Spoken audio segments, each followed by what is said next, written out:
I'm nutritionist, and today we'll be discussing Fragile X syndrome. Today with me is Dr. Weiss and Ms. Capone. They will be going into more detail on this topic later. Fragile X is a genetic condition that causes a range of developmental problems, including disabilities and cognitive impairment. Next, we will have Dr. Weiss tell us how this all plays out, while Ms. Capone will tell us her story about her brother God. Slowly harder. Welcome back. With me now is Dr. Weiss going on to more detail about Fragile X syndrome. Good evening, Ms. Weiss. How are you today? Good, yourself? Good. Okay, so let's go dive into this topic now. What are the side effects of this condition? Well, side effects can vary from mild to severe. Some of the more mild side effects include unstable moods, anxiety attacks, no eye contact, not being able to hold still, and some of the more severe side effects include being sensitive to loud noises and bright lights. What about physical? Well, physical appearance, we can pretty much tell right away when you look at them because just pretty much everything is a little bit different. Physical signs can include large ears, flat feet, and a long face with low muscle tone and hyperextensible joints, usually in the fingers. In the fingers? Usually. Okay. What about the difference between girls and boys? Well, girls are often less affected than males. Females' symptoms are milder than boys. Next. Hello, Ms. Capone. How are you today? I'm good, how are you? Good, thank you for asking. So I wanted to ask you a couple questions on your brother since he has Fragile X syndrome and everything. Is that okay? Yes, of course. So how was it finding out that your brother had it exactly? Well, it was really scary because I was only 6 and I just knew that there was something wrong with my baby brother. So I was honestly terrified because I didn't want to lose him. So it was pretty hard. Wow. What about any signs did you notice? I didn't notice anything, but I also didn't really know anything about this disease, so I didn't know what to look for. But right when he was born, the doctors took him to a special room and checked his blood and everything, and realized that there was a mutation in one of his genes. And then they found out that he had Fragile X syndrome after they did a bunch of research on this mutation. Next scene!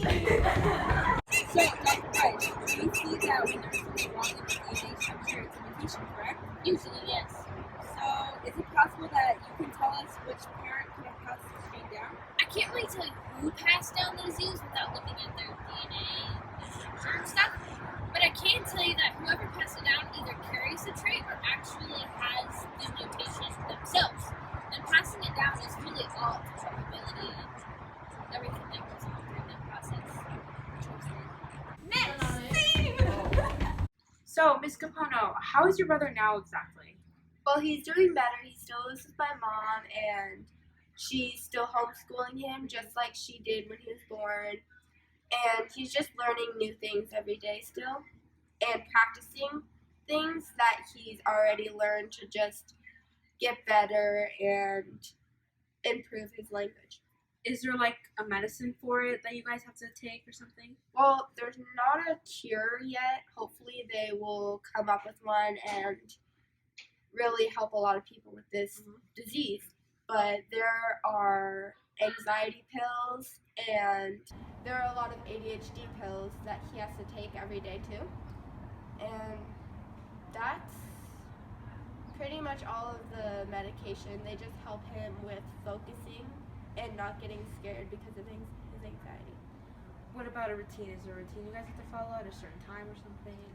When he wakes up, he takes his morning ADHD pills, and then at night he'll take them again, also with his other anxiety pills. Thank you, Ms. Capone, for sharing your brother's story. That's all. Thank you.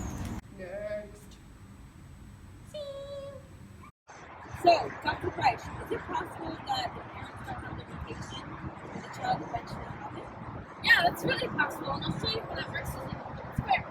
So, the little b represents the recessive trait, which has the mutation. So let's say this is the mom and this is the dad. This is the sperm, this is the egg.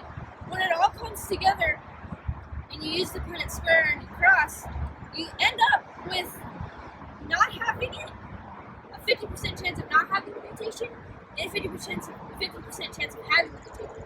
So really, it's all down to probability and which one. It's a 50-50 chance of you're either going to have the mutation, be stuck with it, or you're not. So, Dr. Beisch, is there a way to test for Fragile X syndrome? Research shows that there's a test called the Southern blot analysis. Yes, it's a test that can determine if a gene has a mutation, and another test called the PCR determines the pattern DNA, which is the gene for FXS. Would you recommend getting tested for this kind of stuff? Oh yes, why wouldn't you? It gives you the information you need to move forward with the treatment. So, Dr. Breisch, is there something that plays an important role in this whole entire process? Yes, protein synthesis plays a very important role throughout this whole process. So, Ms. Capono, do you know what that is exactly? Did you do something to make you learn what it is in college or high school or something? Well, growing up, as I learned more about my brother's disease, I made a protein synthesis video, and that really helped me understand how exactly this happened, and I actually got into biology in college. This is the video that I made on protein synthesis. Thank you, Ms. Capono. Protein synthesis. The first step is transcription. This is a normal DNA molecule, and the second one is a DNA molecule going through transcription. This is where a single strand of mRNA is created. The second step is translation.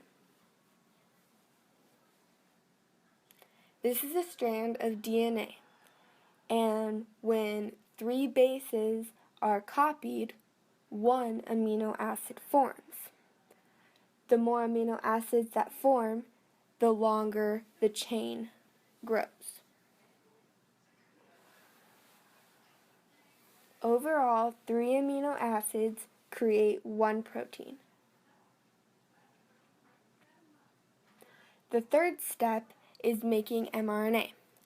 This is the original DNA sequence, and the copy is mRNA.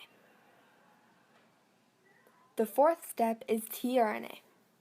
These are the arms, and at the top is a forming amino acid.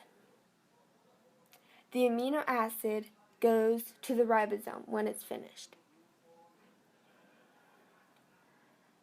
A codon is a sequence of 3 bases. 1 codon equals 1 amino acid. An anticodon is connected to a tRNA molecule at the bottom and is also attached to an mRNA codon. Uracil replaces thymine in mRNA. So in DNA, if there was TAC, in mRNA it'd be UAC.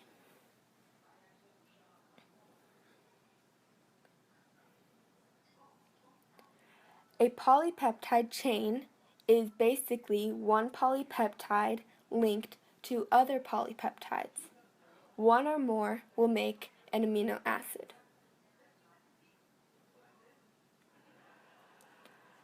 A mutation.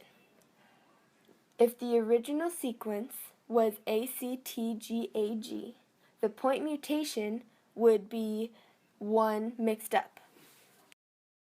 That was Dr. Breisch and Ms. Capono talking about protein synthesis. Thank you. That's all, folks. Thank you for joining Dr. Beisch, Ms. Capono, and myself. I hope you guys learned a little bit more on Fragile X syndrome. Thank you.